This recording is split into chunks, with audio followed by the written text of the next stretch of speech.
How wonderful to be in Watkins bookshops and for you to be wanting to hear about my book, which is amazing.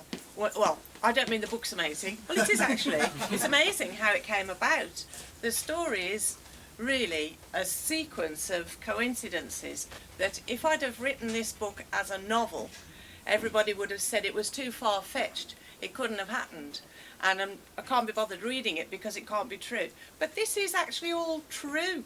And I had no sign at all of a natural healing ability, but I decided I must train to be a spiritual healer. And so I was recommended to what was then the National Federation of Spiritual Healers, big long name, but now it's called the Healing Trust, much easier to remember. And I trained with them, and from the beginning of their training I couldn't deny that people I was moving my hands around were noticing differences within their body, their mind, their emotions, and it was magical. But going from that point where I first trained, the beginning of training, through to 10 years later, yes, 10 years, within 10 years I had magically instigated the largest medical research trial of spiritual healing in the world. It's just who is going to pay for spiritual healing to be researched? What university is going to do it? How can that happen? Well, I didn't just wander around thinking that would be a good idea. I have actually worked really quite hard. And coincidences do occur when you're working hard to achieve our goals. But the first thing I suppose I must point out from those initial sentences, if I can do it, anybody can do it. If you're determined and passionate about it, then you can do it, whatever it is. If anybody else in the world can do a thing, we can do it, why not? So that's my attitude. So what happened? The very first thing was that on the way back from qualifying to be a spiritual healer with the Healing Trust, the Healing Trust is a non-religious UK-based charity, and it has professional standards of training. So on my way back, 2 years after starting training from the final panel that everybody has to sit, I thought, oh, I could apply for a lottery grant to set up a voluntary healing group. I've always been a volunteer, by the way. I've never charged for healing. And so I applied and I got the money. So I set up a voluntary healing group. It still exists today, 20 years later, offering healing to the public every week. But I don't live around there anymore. I've moved to the south coast, so I'm not involved in that group anymore. But there are groups like that all over the country under the umbrella of the Healing Trust, all run by... But I get to my book. Let's get to my book. So one of the patients who came to the healing group told me that her consultant had sent her. Well, that's amazing. So I found out who it was and I wrote to him, asked if he would like to have healing made available in the hospital. So he agreed, we met, he was wonderful. He is the hero of this whole story. Dr. Sukhdev Singh of Good Hope Hospital, a top consultant in gastroenterology. And so I went and worked alongside him. It took the hospital about 1.5 years to make the decision to have such a new and different thing occurring in their hospital. I assume that's the reason, but it did take 1.5 years. So I was in the next room to him, just a consultation room, nothing fancy, no music, no potted palms, everything just clinical and silent. Nothing special to relax anybody, and certainly my attitude doesn't relax anybody in conversation. I just say, have you ever had healing before? They say no. Say, right, well, this will be really interesting for you for the next 20 minutes. It only takes 20 minutes for a healing session. And Dr. Singh would initially see those people immediately after their healing session so he could see if there had been any difference in them. Well, the changes were so profound for some people that he was astonished, truly astonished. And within a couple of weeks of starting there, I asked if I could do an audit because the lovely things people were saying were disappearing into the ethers. Unless we record what people are saying, it's lost. So I got permission to do an audit. I created the questionnaires. It was such a lot of work. But it showed in graphs that people were benefiting over and above any kind of placebo that a wonderful consultant can create in someone, and above and beyond anything that a medical person could imagine could occur for people in just 20 minutes. There's some examples in my book of how different people had profound changes in their life as a result of one 20-minute healing session. And I'm saying you can all do this, we can all do this, everybody in the world can do this, and we can all benefit. The more people who benefit from healing, the better it is all around, and it just can only get better and better. But back to the story.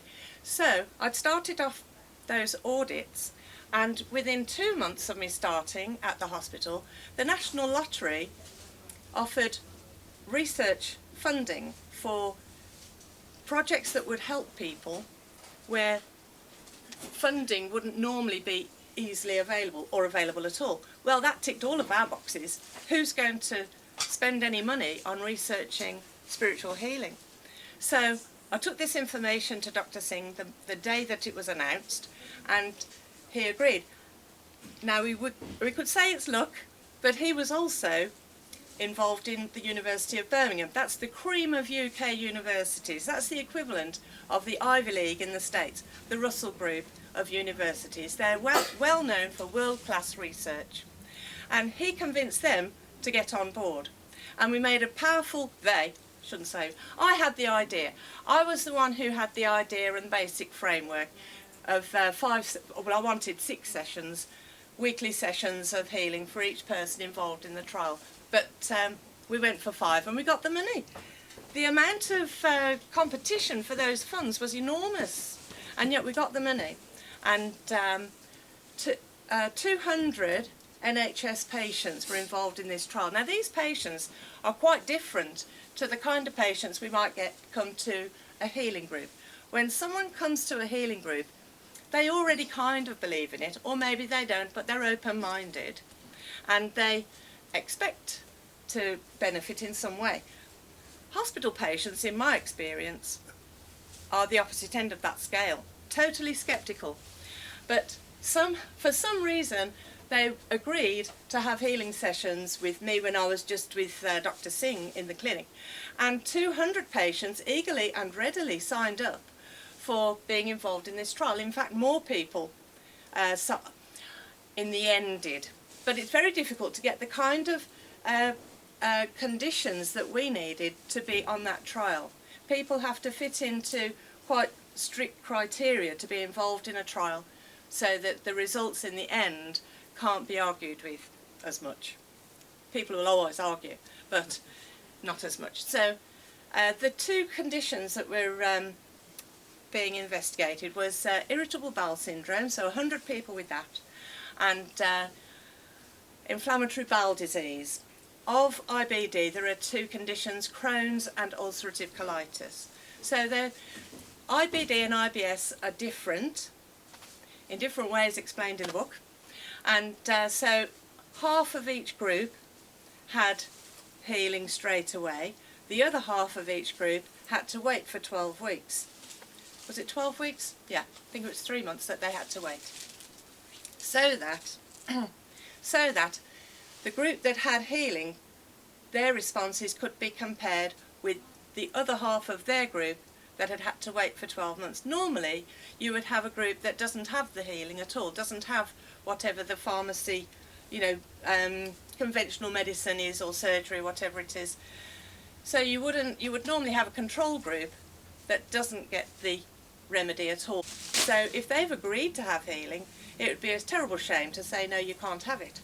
So what's normally done in complementary therapy trials, and it's standard procedure, it's been done many, many times, is that everybody does get to receive the therapy eventually. So the first 12 weeks, the people who had the therapy to begin with, who had the healing to begin with, they had 5 weekly sessions. So they came to the hospital every week, and they had a 20-minute session of healing, half an hour appointment to be able to say hello and goodbye afterwards. And they had their 5 weeks. Of course, not everybody does turn up for all 5 sessions. In fact, one lady came for the first session. Bearing in mind, these people have all been ill for a very long time.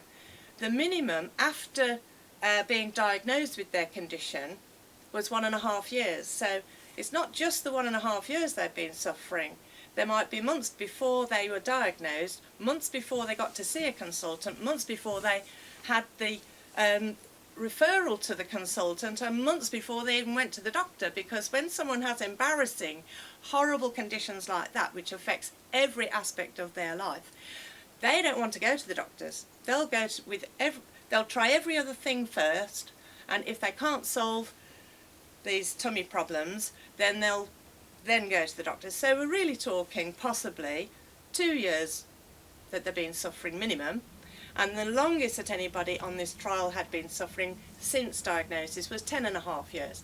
So these are long-term sufferers of conditions that have no remedies from conventional treatment. There's very little on the table for a consultant to offer, even if it's surgery or changing eating or habits or anything, or pharmaceuticals. There's very little on offer. So why not have something that's maybe new and different, can't cause any harm, and a new experience? So where did I get to? Oh yes, so the people who had their 5 sessions, I know where I got to. One lady came for her first session, and she said she wouldn't come for any more because now she'd got no symptoms, and it would be a waste of her time to come anymore, and a waste of our time. And so anybody who drops out like that, we can't use their figures. So there may have been other people who had that kind of recovery. It may not have been the healing that did it. It may have been something else, but those figures can't be used anymore. So of the people who did come, the ones who had all 5 sessions benefited far more than the people who only came for 4, or the ones who had for 3. If they came for less than 3, they weren't counted. So that showed that healing did improve people's situation. And it wasn't just the symptoms. Like one of the ladies that I saw at Dr. Singh's clinic, this wasn't a lady, she might have been on the trial, but I don't know. But she was a lady that I saw just through working in Dr. Singh's clinic. And when she saw me, she said, "You gave me a session once before." I've mentioned her in the book. And it was months and months ago. I didn't remember who she was. I was a volunteer at the hospital in Dr. Singh's clinic for 7 years, so I did see a lot of people there over that time. Anyway, she had come back to see Dr. Singh. I only ever gave people 1 session at the hospital. I'm mixing this all up, aren't I? Because I'm telling you bits about working for Dr. Singh independently as a volunteer and the research trial. Well, this lady was just from me working at the hospital. And she said, "You gave me a healing session when I came before." And I said, "I'm really sorry, but I don't remember." And she said, "Well, she looked just like any of us, you know, smart and tidy and well-spoken." And she said, "Oh yes," she said, "after that last session, after that 1 session that you gave me, I found the courage to go and learn to read and write." So what a life changer. There's some really amazing things. Not all of them are in the book, but those are examples. It just shows that it's fears really is, I think fears being dissolved is the main mover for people improving mentally, physically and emotionally. And certainly pain relief is amazing after 1 session very often. Of course, doesn't work for everybody maybe in a way that they would recognise. But that's the same for pharmaceuticals or surgery. No different. So, back to the story. So we've got people who started their healing sessions straight away, and then the others had to wait for 12 weeks so that those who did and those that waited could be compared. And the results for the ones who started first, they showed that in all of the different measures, they had substantial improvements.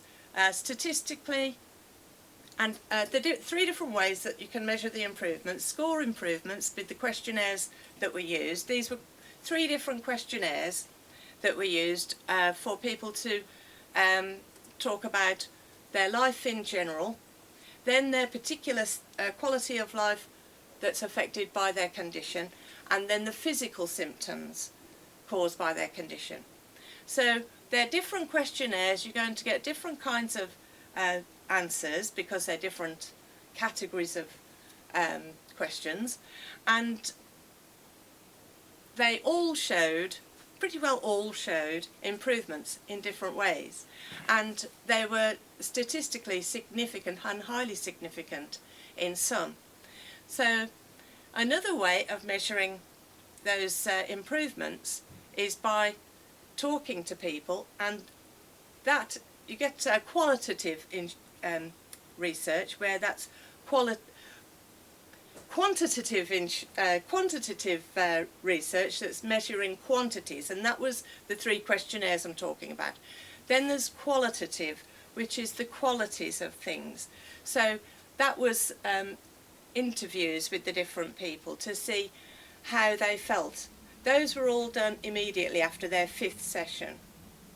So they might not have had time to really notice more improvements, which would come about possibly over the next few days that they would notice. So it's probably a bit soon to get the fullness of the picture for that. But they did reflect exactly the kind of things that were shown in the quantitative research results. So again, it underpinned what was shown by the other research. And then the people who waited for 12 weeks, they then had their sessions, right, and their results mirrored almost exactly those of the first 12 months, the first halves of their respective groups. So it was doubly confirmed, even triply confirmed, that those results were doubly and triply, because you've got the quantitative with the 3 different questionnaires, each one confirming the results of the others, and then the second lot of the waiting list people, all of their information mirroring what the first lot had. So it really is astonishing. But now we get to the issue. Oh yeah, the issue of getting these results printed in research, in medical journals, which medical journals are going to want research on spiritual healing in their pharmaceutically based and conventionally based papers. In fact, one of the journals, the editor, wrote back and said, "I'm sorry, our members, which would be doctors, don't subscribe to complementary therapies." Well, considering that's a scientific journal, that's not a very scientific reason for rejection. Another one that also has a big name that everybody would know is they wrote back, and the editor was quite happy, but he couldn't find any of his members willing to review, because you have to have peer reviewing. So then, of course, you go down to a place that will take your research papers. And scientists that have communicated with me since have said it should have been in one of the big ones. The research results are so good to know about this. Even the media, you know, the main media. Yeah, the Mail on Sunday, when this was when people were being recruited for the trial, there was a lady who was, I've mentioned this in my book, there was a lady who was askance that hospital resources would be used on this trial, that the National Lottery money would be used on researching this weird stuff. It's not weird, it's natural and normal. So she was horrified of this waste, and so she got the Mail on Sunday involved, and they did this horrible, scathing article about it.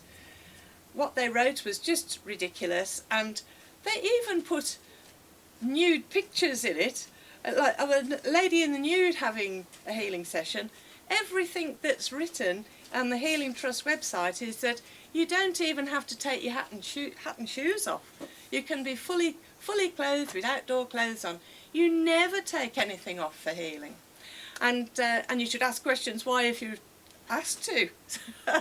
So, and also there were a few other things that they did that were totally bizarre to make it a bad thing to do to have healing. I contacted the Mail on Sunday to put an article in about the actual results. 10 years, 8 years later now, that was another thing. From the moment that I mentioned this research to the moment that it got published in research papers, that was 10 years. That's a lot of staying power. And we are so lucky that Dr. Singh was spearheading all of this, and that everybody involved in the research itself, the researchers, they all stayed in place for the whole period of time, but the lead researcher now has left the University of Birmingham.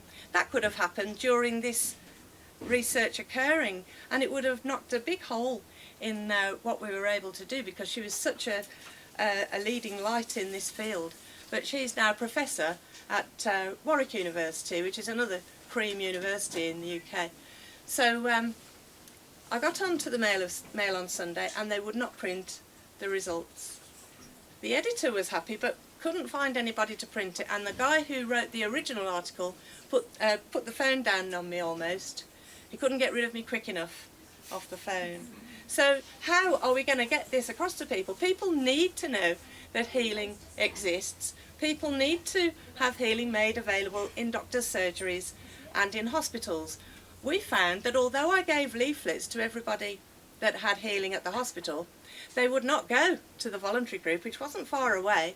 And when Dr. Singh asked each person, they said, we only want to be here where we feel safe.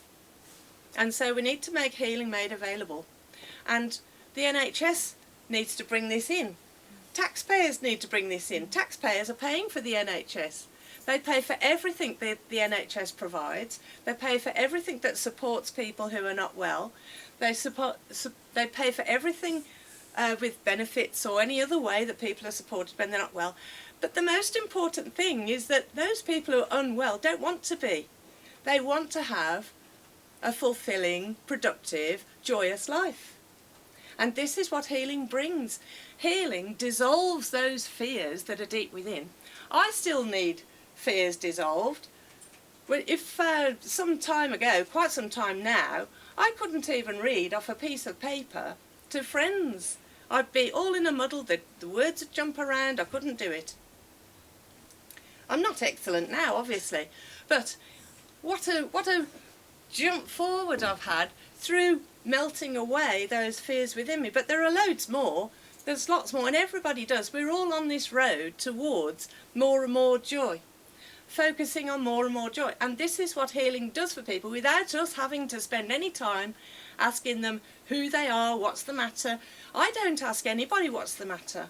I don't ask anything at all, really, only what's necessary for insurance, and I don't need to even do that myself at the hospital. Actually, I'm not there anymore because I don't live in that area. I live hundreds of miles away now. So there's no need to focus on what's wrong. It's focusing on what's right and making more joy in our own selves, so we see more beauty in ourselves first, fill ourselves up first.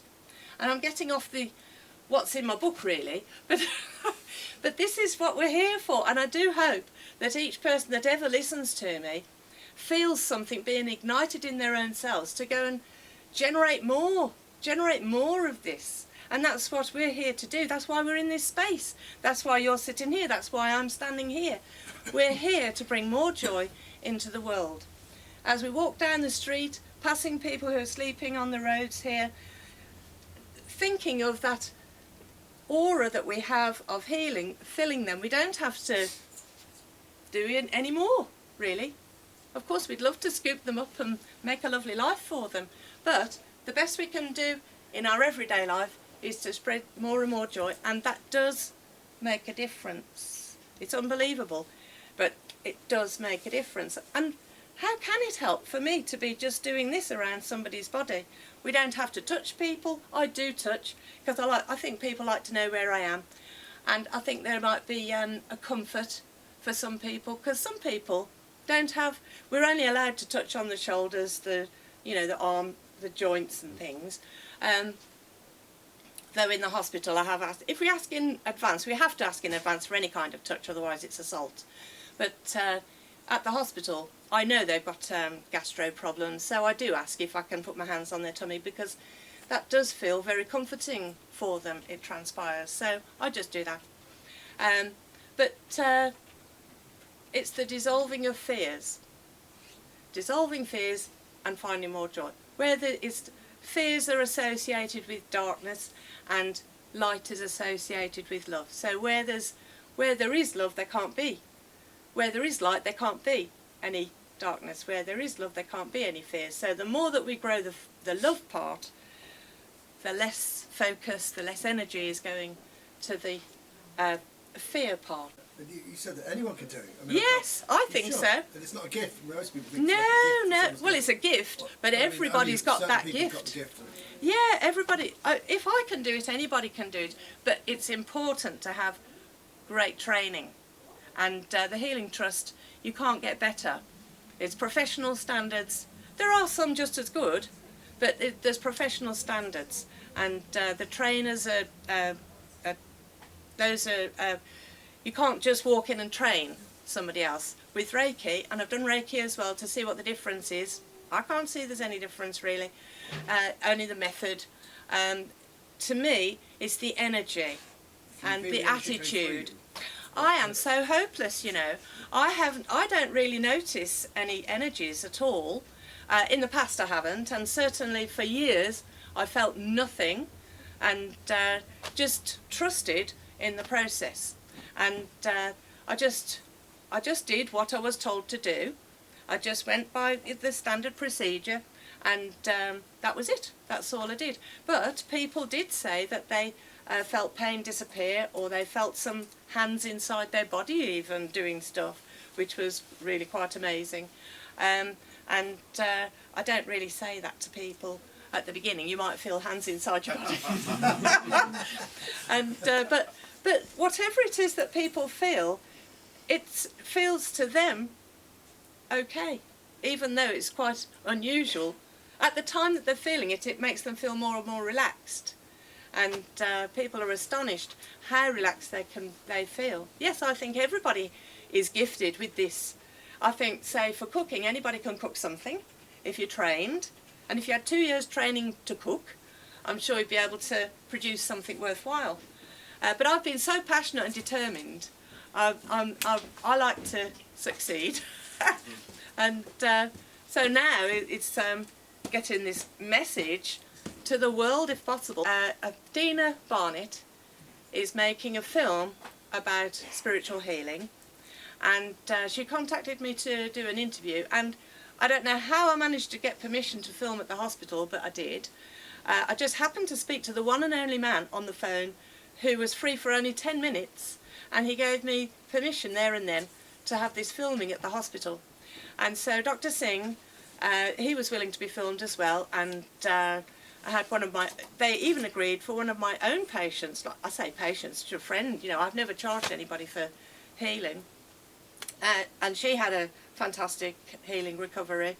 She had grade 4, you don't get grade 4 cancer now, it's reduced to 3 grades, so it's the worst you can get, 4th, and she was really on her last legs. And I went into the hospital to do a healing session, and the next morning something changed, and she's fighting fit. And that was about 15, 20 years ago now, I would say. Anyway, the other good thing, so that film is on its way to being made. What's it called? Something about a new frontier. Look up Dina Barnett on the internet. Healing, spiritual healing, a new frontier, something like that. And so she's been going around Britain, Europe and the States, and she's filmed and interviewed different people. and that should be fascinating when it comes out. I've no idea what the main thrust will be, but it'll be interesting, no doubt. And the second great news, for me anyway, is that my book is self-published. So I've sold some books, of course, but I'm self-published. And a German publishing company, has been in touch, and they're currently now translating it into German, and they're expecting to sell thousands of copies, which is like light years ahead of what I've been able to manage to do on my own. So I'm really looking forward. I'm really looking for an English language publisher who can take this and do something much more useful than I can on my own, to get people to know that healing exists. Doctors and surgeons need to know this exists. Some do, but more need to, and for it to be normal. Nurses are great, but doctors, they're like another away from believing that healing could possibly do any good. But I can understand that, because I think that myself when I'm partway through a session. So the gentleman was saying that there's a healing team in University College London Hospital. Used to be just in the children's leukemia or cancer ward, and the wonderful Angie Buxton King, she was a Healing Trust healer and also a Reiki healer, but just Reiki now. And her son died of leukemia, and that inspired her to get into healing, and then she took it into the hospital against great odds, and then she built up a team of healers there of all descriptions, and she's moved away from the area now, so she, like me, lives miles away from where she first was involved. But she's done a marvellous job, and she's got lots of different hospices all around the country delivering Reiki and Healing Trust healers, all paid for, salaried, and it was Angie Buxton King who I put in my application letter to Dr. Singh when I first asked about giving healing at the hospital, so he could see that it's already something that's natural in another hospital. And also Ruth Kay, a lady who's been a paid salaried healer for decades in Leeds, a hospital in Leeds. So it does occur, but it's quite unusual, and we do need to get this into the mainstream. It would save thousands and millions. It would save millions of pounds for the taxpayers, and it would be so much more beneficial for all of those patients who come in. And to do healing with children is the very best. I don't really get involved in children that much. Dr. Singh had this young lad who was referred to him by another consultant. Dr. Singh doesn't normally see children, but this paediatrician had asked him, especially because Dr. Singh is so brilliant at what he does. So this young boy came, and he'd been off sick and off school and really poorly for a very long time. Very bright lad, very articulate, and lovely lad. And Dr. Singh suggested that he have a healing session with me. And I didn't realise until afterwards, but he had felt a bit of fear when I met him. Just from that door to this door, it's about that far, it's just yards. And all I said was, have you had healing before? My normal thing. And he said no, and I went in and said, well, you'll be interested in this then. So he lay down on the couch, he's fully clothed as always, no music, no potted palms as I mentioned, and I just encouraged him to relax, which he found very difficult because his stomach was like a ball of fire. And within a few minutes he did actually relax, and when he met his mother again afterwards, he was all smiles, totally pain-free, and she actually went white and her jaw dropped. She could not believe what she was seeing, but she recovered herself and whisked him off straight away to go and get a blood test. And he was afraid of needles, but he used the technique I told him when he was having this needle, and he didn't feel the pain, and they couldn't find a vein, they had to do it again, and he again couldn't feel any pain, and he conditioned himself out of being scared. And he thought, wow, this is wicked. That was his words, wicked, which is a bit different to the word he thought when he was asked if he'd like to have healing, because he thought that was pants. And those are the words that came up later, because Dr. Singh was so intrigued that this never occurred again for him, this problem that he'd had for some years. Just in 20 minutes, all gone. And so Dr. Singh went to interview the boy at home, and he plays that recording to what are called grand rounds in the hospital. It's where all the doctors, surgeons, trainees all come to listen to something new that someone has discovered, or that they think is interesting, or a new kind of case.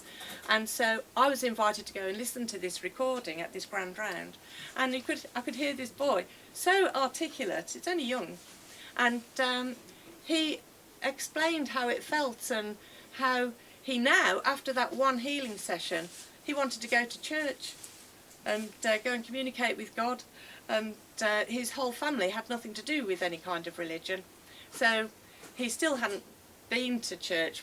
Not that you have to go to church, but just the feeling that he felt there was more to life. And I did... now, this is something his mum wouldn't accept a healing session. I offered a few times because she was quite an anxious lady, and I thought it would help. And he wanted her to have a session as well, but she refused each time. You can't make anyone. My mum won't have healing off me either. She's had it once or twice. She said, oh no, not anymore. And she could do with it, really. So anyway, you can't force anyone, and I like to encourage as much as I can. But there are lots of reasons why people don't want. Some people think that you might find out things about them, but that's not what we're about. I never pick anything up. I never pick up what's the matter with them, and never, because that's not what I'm about. We're only trained to give healing. That's all we're there to do, is to deliver healing. And the really important thing that I was going to say is anybody who's supporting other people, whether they're in the medical profession or teaching or as a carer at home or in any other capacity, it's really important not to use your own energy when you're supporting those people. So that's what you learn in the first two training courses of the Healing Trust, is how to channel that energy so that it's a win-win situation. In the same way as water comes through a pipe and comes out and the pipe gets wet, the bucket gets filled and the pipe gets wet. So everybody wins.